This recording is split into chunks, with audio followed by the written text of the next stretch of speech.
는 어깨, 무릎, 고관절, 이른바 노인성 3대 관절에 대해서 여러분들이 가장 많이 궁금해하시는 궁금증들만 모아서 좀 풀어보도록 하겠습니다. 첫 번째 질문이에요.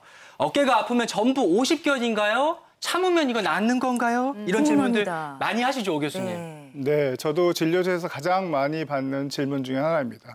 이 50견이라는 것은 사실은 일본에서 유래된 말이고요. 정확한 의학적 명칭은 유착성 관절낭염입니다. 관절을 싸고 있는 관절막에 염증이 생기고 그것 때문에 2차적으로 굳은 병이라 할 수 있죠. 가장 큰 오해 중에 하나가 시간이 지나면 낫는다인데 사실은 10년 정도 우리 환자분들을 추적 검사한 결과에 의하면 반수 이상은 관절 운동에 제한이 있기 때문에 시간이 지난다고 낫는 병은 절대 아닌 것입니다.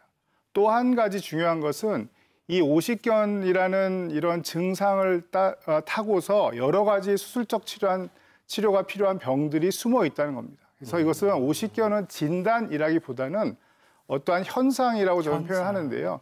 염증 플러스 굳은 현상입니다. 그래서 아프신 현상이고 이런 오십견 현상이 나타나는 여러 가지 원인들을 찾는 것이 사실은 더 중요하다고 할 수 있습니다.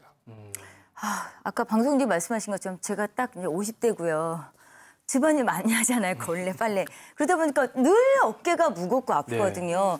근데 주위에 정말 이제 뭐 어깨가 아프다는 분들 얘기 들어보면 팔 못 든대요. 맞아. 그리고 뭐 팔 못 드는 정도가 아니라 이게 드는 순간 악 소리가 나가지고 그 심지어는 저도 그랬는데요. 머리를 혼자 감을 수가 없어요. 네, 이런 분들이 많더라고요.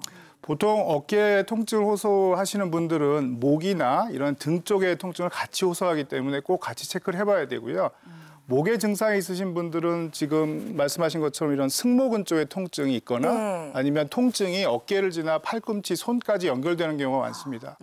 이런 등 쪽, 날개뼈가 아프신 분들은 많은 경우가 뭐 핸드폰이나 PC 때문에 자세 이상이 원인인 경우가 많고요. 실제로 어깨가 불편하신 분들은 이런 상박부의 통증을 호소하는 경우가 더 많습니다. 대표적인 병은 오십견, 여러분이 아시는 오십견은 수동적인 관절 운동이 안 되거든요. 그러니까 말씀하신 대로 머리에 손을 가져갈 수 없거나 화장실 뒤처리가 안 되는 이러한 증상들을 대표적으로 호소합니다. 두 번째는 아까 말씀드린 천정뼈에 충돌이 되는 충돌증후군. 저런 충돌증후군의 현상은 팔을 특정 각도로 들 때 아프시거든요. 뭐 찬장에서 컵을 꺼내실 때, 고속도로에서 티켓을 뽑으실 때 보통 90도 정도 때의 통증 각도가 존재하고 그 위아래로는 대부분 각도가 괜찮습니다. 저 충돌 증후군이 진행하면서 저 회전근개가 끊어지는 회전근개 파열이 있을 수 있고요. 저기 보이는 저 부분이요? 그렇죠. 그렇게 되면은 힘이 떨어지기 때문에 무거운 물건을 못 들고 떨어뜨리는 일이 생깁니다. 또 한 가지 대표적인 증상은 응급실에 갈 정도의 갑자기 심한 통증이 막 생기는 특별한 일을 안 했음에도 급성 통증이 생기는 경우는 저런 석회화 건염이 생기는 경우고요. 이런 경우는 아주 전형적으로 응급실에 갈 만한 통증이 생긴다고 되어 있습니다. 또 많은 경우에 어깨 질환은 사실은 누워서 주무실 때 좀 통증이 덜하면 삶의 질이 더 좋아질 수도 있을 텐데 누우시면 더 아픈 야간통이 전형적인 이런 어깨 통증의 증상이기 때문에 삶의 질이 더 안 좋아지게 느껴질 수 있습니다. 그러니까 어깨가 아프다고 해서 다 오십견인 게 아니고요. 잘 감별해서 그에 맞는 치료가 또 따라와야 될 것 같습니다. 그다음 궁금증 아마 많은 분들이 이거 제일 궁금해하실 거예요. 어깨 수술할 때, 시술할 때 어떻게 다른가요? 하고 질문 주셨습니다. 고민되실 것 같아요. 네, 지금 말씀드린 대부분의 어깨 질환은 다행히도 시술을 포함한 여러 가지 비수술적 치료로 치료가 가능합니다. 먹는 약이나 주사를 통해서 통증과 염증을 조절하고 굳어있는 관절을 물리치료나 재활치료를 통해서 관절 범위를 확보하고 어깨 근력을 회복한다면 비수술적으로 치료가 가능합니다. 하지만 힘줄이 완전히 끊어지거나 아니면 이러한 비수술적 치료를 3개월, 6개월 했음에도 불구하고 계속적인 통증이 있다면 수술적 치료를 고려할 수가 있습니다. 하지만 수술 자체가 우리 암처럼 뭐 죽고 사는 병이 아니기 때문에 많이 끊어져도 내 통증이 별로 없고 쓸만하시다면 지켜볼 수는 있습니다. 하지만 시간이 갈수록 회전근개 파열과 같은 일부 병은 시간이 갈수록 안 좋아지기 때문에 되도록이면 증상이 하나도 없다 하시더라도 6개월이나 12개월에 한 번 정도는 초음파로 꼭 정기 체크를 하시길 바랍니다. 정말 아프지 않아도 방심 말고 정기 검사 해야 된다는 거 명심해 주시고요. 36분 지나고 있습니다. 어깨 관련해서 질문도 좀 많이 들어오고 있어요. 풀어볼게요. 오소리 벌꿀 12님께서 53세 여성이시고요. 오른팔은 괜찮은데 왼팔은 들었다 하면은 찌릿찌릿 아픕니다. 그냥 움직일 때는 괜찮은데 팔을 들거나 힘을 쓸 때 통증이 있는 각도가 있어요. 맞아요. 통증이 있으면 순간 힘이 훅 풀리는데 이거는 어떤 건가요? 라고 진단받으신 사진일까요? 그 밑에? 예, 한번 볼게요. 저런 엑스레이까지 같이 이제 보내주셨는데 각도가 있다네요, 교수님. 어떻게 네, 보세요? 그렇습니다. 조금 전에 말씀드린 대로 통증 각도가 이렇게 호소하시는 분들은 전형적인 충돌 증후군의 증상이십니다. 네. 아까 말씀드린 대로 어깨에 이런 회전근개라는 힘줄은 위에 있는 천정뼈 밑에서 막 움직이거든요. 이 각도, 이 힘줄과 뼈의 공간, 요 공간이 가장 좁아지는 각도가 어깨가 90도 정도가 될 때입니다. 그렇기 때문에 그 장소가 그 각도가 되면 하고 아프시고 힘이 뚝 떨어지고 통증이 생기는데 네. 그 아래나 그 위에서는 그 각도를 넘어가기 때문에 충돌이 안 생기는 거죠. 그래서 전형적인 충돌 증후군의 증상을 말씀하시는 것 같습니다. 충돌 증후군. 그렇군요. 계속해서 또 궁금증 보내주신 거 한번 볼게요. 자, 어떤 게 있을까요? 5579님, 어깨가 심하게 아픈 날은 두통도 심하게 오던데요. 어깨와 두통과도 연관이 있을 수가 있나요?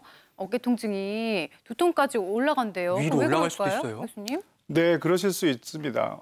많은 분들이 어깨와 두통, 또 목 이런 부분의 통증을 동시에 호소하는 경우가 많고요.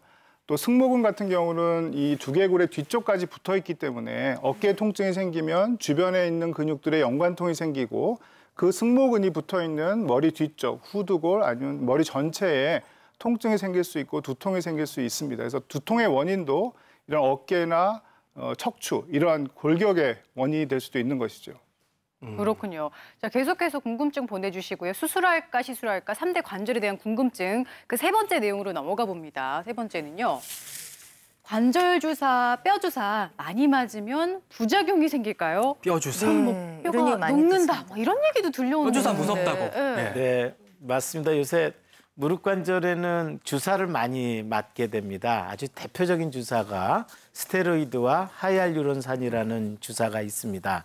스테로이드 주사는 굉장히 강력한 항염제로 아주 오래전서부터 써왔죠. 갑자기 아프고 물 찰 때 스테로이드 주사를 맞으면 굉장히 빨리 좋아집니다. 네. 그런데 이 기간이 한 3주 정도 지나면 다시 이제 통증이 재발되거든요. 네. 그래서 실제로는 꼭 나쁘다고 할 수는 없고 한 석 달에 한 번 정도 아주 잘 쓰는 스테로이드는 그렇게 나쁜 주사는 아닌데 이게 3주가 지나면 또 자꾸 맞고 싶은 유혹이 생겨서 네. 이제 반복해서 맞다 보면 이제 스테로이드가 면역을 떨어뜨리기 때문에 화농성 관절염이 생기거나 아니면 피하 지방을 녹여서 피부가 하얗게 변하거나 이런 이제 부작용이 오죠. 이제 그런 부작용 때문에 뼈 주사라는 이제 악명이 붙었는데 네. 잘 쓰면은 스테로이드는 그렇게 나쁘다고 볼 수는 없습니다. 네. 또 한 가지 하이알루론산은 현 최근에 이제 많이 개발돼 있는 관절 연골의 성분인데 통증 효과보다는 관절 보호 효과가 많기 때문에 네. 최근엔 고분자량 하이알루론산을 1회 맞으면서 6개월에 한 번 정도 주사 맞는 것은 이제 권장사항으로 공고되고 있습니다. 그러니까 정해진 기간을 좀 지키면서 맞는 주사까지는 괜찮다 맞아요. 이런 말씀이신데요. 주사를 맞아도 뭔가 통증이 안 사라지고 하면 수술까지 생각을 하게 되죠. 그 부분에 대한 궁금증입니다. 인공관절 수술은요. 최대한 안 받고 버텨야 할까요? 라고 질문 주셨어요. 이런 생각하는 분들 많으시잖아요, 김 교수님. 네, 병원에서 많이 상담을 하게 되는데 사실은 그렇지 않지요. 사실 네. 우리나라는 1년에 40%씩 인공관절의 수술이 증가하고 있는 나라입니다. 아주 빠르게 고령화되고 있기 때문에 이제 그 무릎 관절이 삶의 질을 떨어뜨리는 5번째 요소에 들어와 있거든요. 그래서 이미 망가져서 걷기가 힘든 경우는 인공관절을 건강을 위해서 안 하고 버틴다는 건 정말 잘못된 생각이고요. 네. 단지 인공관절에 수명이 있기 때문에 언제 수술할 것이냐는 되게 중요하겠습니다. 보통은 65세 이상 관절염이 아주 진행돼서 뼈하고 뼈가 붙는 4기 이상에 권하게 되는데 통상적으로는 70대가 넘은 시기에 하시게 되면 네. 100세 건강을 지키는 좋은 수술이 될 수도 있습니다.